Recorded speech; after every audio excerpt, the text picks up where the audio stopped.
I have a mic, yeah. So, my presentation was going to take 1.5 hours. So then I threw out all but one corporate slides and it trimmed it down to half an hour. So that's pretty great. Yeah, hold that thought. It's around persistency. Persistency is in Kubernetes. You heard the previous talk on, around AI, if you were quick enough to listen. There's storage involved as well, so you need some kind of persistency anyway. So, quick introduction. My name is Erik Sandboer. I am a cloud native architect for Portworx, covering EMEA North. And this trick is about cloud native. You could ask, what's cloud? What is cloud native? It's got something to do with cloud. I googled it, I got 52 different explanations, so I decided to go back to the basics for cloud native, which has to be 12factor.net. If you've ever seen 12factor.net or haven't seen it, it's these 12 factors, and if you adhere to all 12 factors, you have built the most perfect cloud native application. So, zooming in on those, you can see that this one is interesting. Oh, not that one. Giving all the tricks away. So, processes. Execute the application as one or more stateless applications or stateless processes. Also, backing services. So anything persistent we call a backing service, which is a really nice way of saying it's not my problem. So hold that thought, right? Why are we talking around persistency in that case? Well, let me introduce you to the most boring application that I know. That's got to be Notepad, right? It used to have a blue ribbon. I made it gray to make it even more dull. But there's one trick here. So there's a word wrap checkbox in there, right? If I close Notepad and open it again, you will see that it's still there. So even the most boring application is stateful, which means that anything more interesting than Notepad, so everything has got to be stateful. So even though pods can be stateless, but, right, we are putting more and more persistency in there, what about virtual machines? This is gaining popularity fast, right? Running virtual machine inside your container platform. Then you always need persistency because you need to install like your favorite operating system. And yes, for some people that's MS-DOS still. So Kubernetes caught on with that really early. They were like, oh, we've always built for stateless, but we need stateful. Okay. So let's introduce in-tree volume drivers. So this is history, right? Pretty soon to follow, iSCSI, NFS, Fiber Channel, all generic stuff. And then at that point, every single storage vendor, they jumped up and said, hey, me. We want our own storage driver in there because we can do it in a much smarter way. Really, we were there as well, right? Portworx volumes. Well, we were actually doing storage before Kubernetes. So in Mesosphere and things like Docker Swarm, we built persistency into containers when really no one needed it. So we've got some experience there. So anyway, this was all way too hard to maintain. So at some point, the Kubernetes developers were like, yeah, right, nice. We're going to deprecate all of this stuff, and we're going to replace it with this thing called the CSI, or the Container Storage Interface. So, the container storage interface. So I went and talked to my favorite SAN vendor. Anyone wants to guess who my favorite SAN vendor would be? No. HP Tachia. They are amazing. They have this array called the Nimbus 2000, which is fast, maneuverable, well, let's call it agile. And we're going to stick it underneath our Kubernetes. Awesome. So, how do you integrate that? Well, you have a CSI driver. Okay, so there's a Nimbus CSI driver.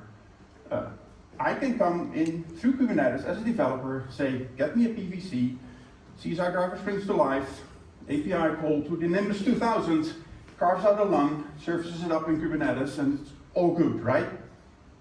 Well, could be all good, except for maybe some limitations. So if you zoom in on those limitations, what about replication? What about DR? Storage vendors can maybe replicate stuff. Then you have all your PVCs on the other end, but what about your applications? What about resiliency?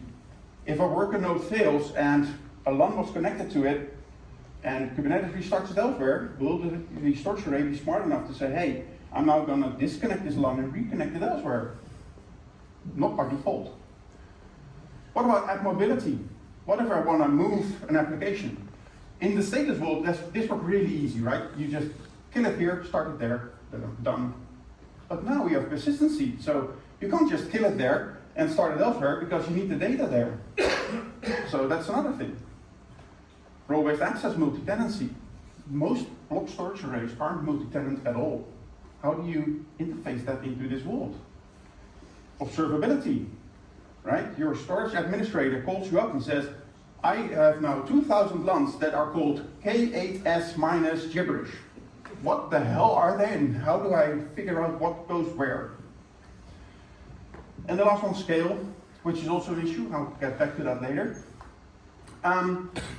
So vendors are trying to build all kinds of stuff inside Kubernetes to solve all of these issues. Now, hold that thought. Switching gears. If you take the red pill, you will wake up tomorrow morning running containers. And customers, your customers, will probably be asking for persistency inside those containers. If you take the blue pill, you'll be running virtual machines, which, as we know, they also require persistency.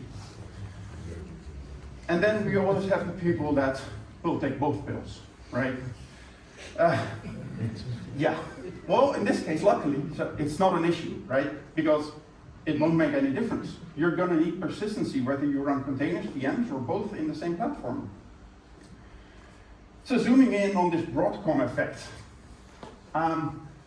dust hasn't settled yet, right? If you look at different large companies, they are dragging Broadcom into court in order to get support, in order to get better prices for licenses.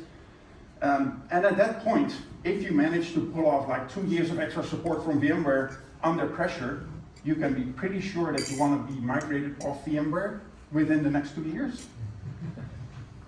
So, some say that KubeVirt is the best way out of here. So running your virtual machines inside a container platform.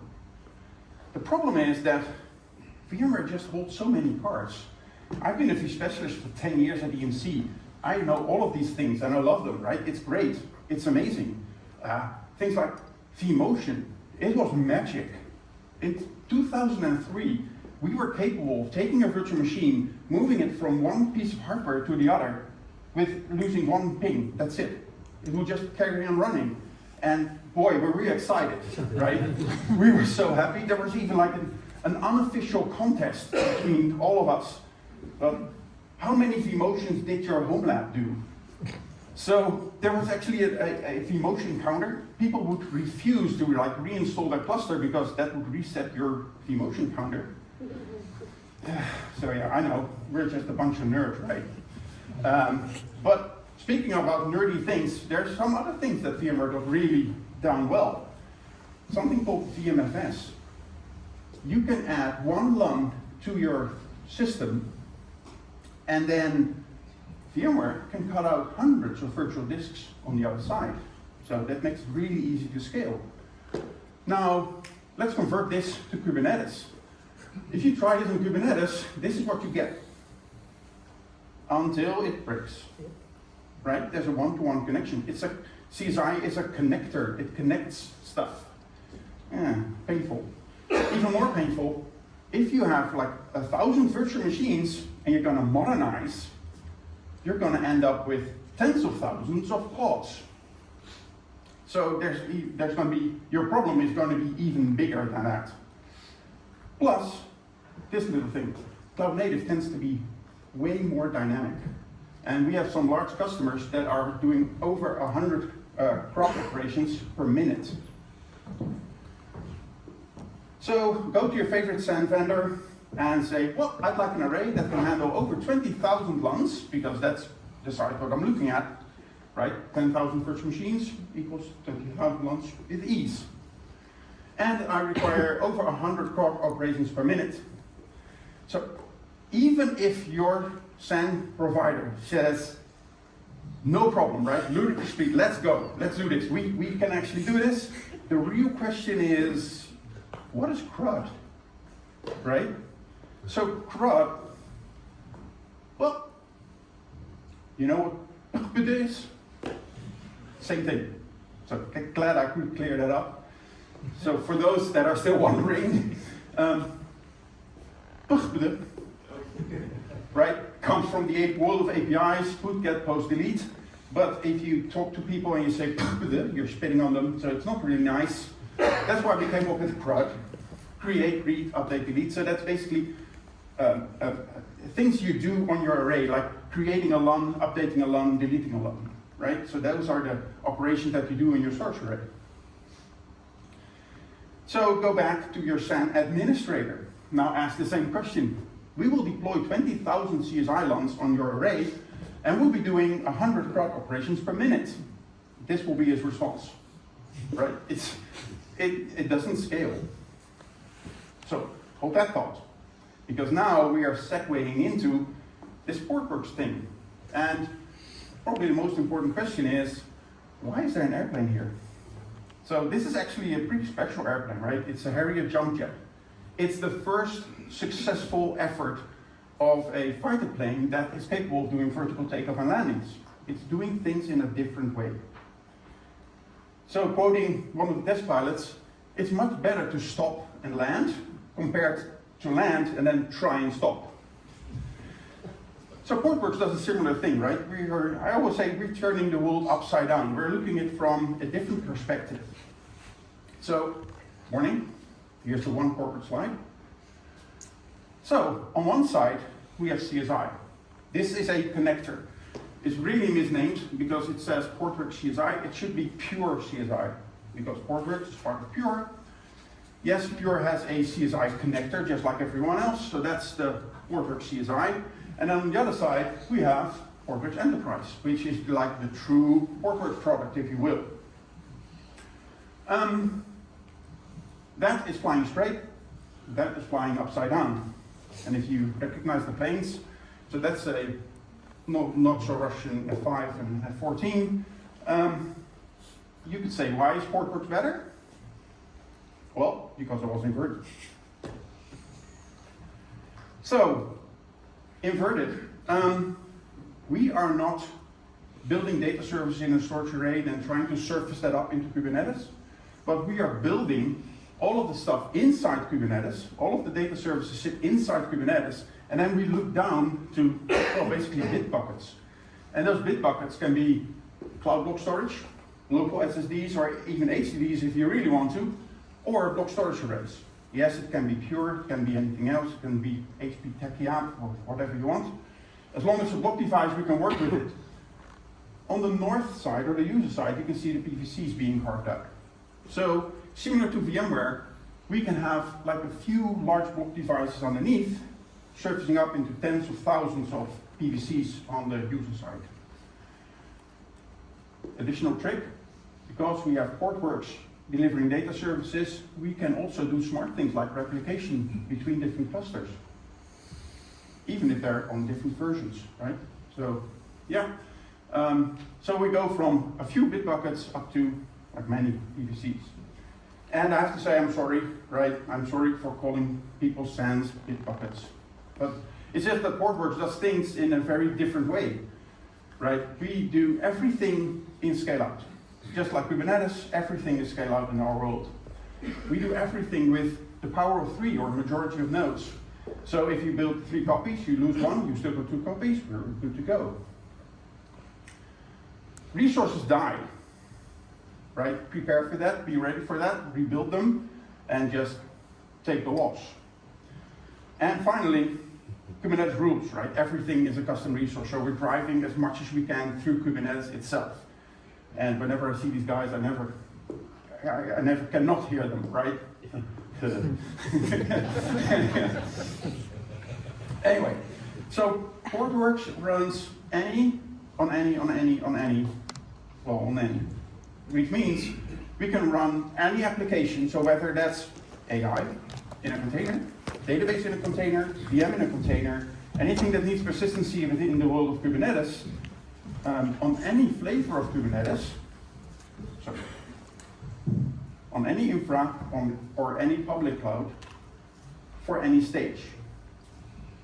So, hold that thought, right? If you can run any Kubernetes on any block, on any, well, basically everything on any, you can do smart things. Like, let's say you have a private cloud and a public cloud. You could install Portworx on both of them. The infrastructure is different, the block devices are different. Portworx is the exact same thing. So could you now do smart things like build replication and VR between those? Yes, you definitely could. And that's just some of the features, right? Because there's so much cool stuff, but there's so little time. So I just thought I'd round up some of them. Here's Autopilot. So the ability to see or actually monitor the usage of PVCs, and whenever they fill up, you can fill them with a rule. So you can set a rule within a custom resource, and you can say, hey, whenever this volume goes over 80% usage, grow it by 100% up to half terabyte. So you can set those rules. Autopilot will make that happen.